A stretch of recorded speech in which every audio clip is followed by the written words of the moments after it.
পাচার হওয়া অর্থ ফেরাতে ইউরোপ সফরে যাচ্ছেন প্রধান উপদেষ্টা। অন্তর্বর্তী সরকারের প্রধান উপদেষ্টা অধ্যাপক ড মুহাম্মদ ইউনূস সোমবার ৯ জুন যুক্তরাজ্যের উদ্দেশ্যে ঢাকা ত্যাগ করবেন।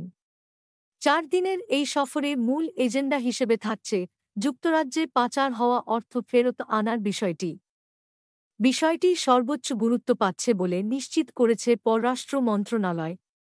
তবে বিশ্লেষকরা মনে করছেন, একটি নির্বাচিত সরকার গঠনের আগে এমন কূটনৈতিক সফরের কার্যকারিতা সীমিত হতে পারে। সাবেক কূটনীতিক রাশেদ চৌধুরী বলেন, যতদিন পর্যন্ত একটি নির্বাচিত সরকার ক্ষমতায় না আসে, ততদিন পর্যন্ত ব্রিটিশ সরকার এ ধরনের কোনো উদ্যোগকে গুরুত্ব দেবে না বলেই মনে করি। ইউনূস সাহেবের সংস্কার প্রক্রিয়া দীর্ঘায়িত হওয়ায় আন্তর্জাতিক মহলের আস্থা কিছুটা নড়বড়ে হয়েছে।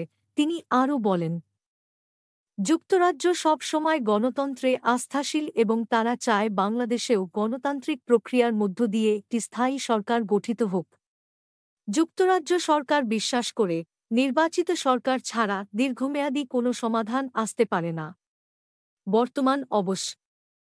বর্তমান অবস্থা তাদের কাছে সাময়িক বা অন্তর্বর্তী হিসেবেই বিবেচিত, বলেন রাশেদ চৌধুরী। তবে এই সফরে সম্মানজনক একটি প্রাপ্তিও রয়েছে প্রধান উপদেষ্টার জন্য।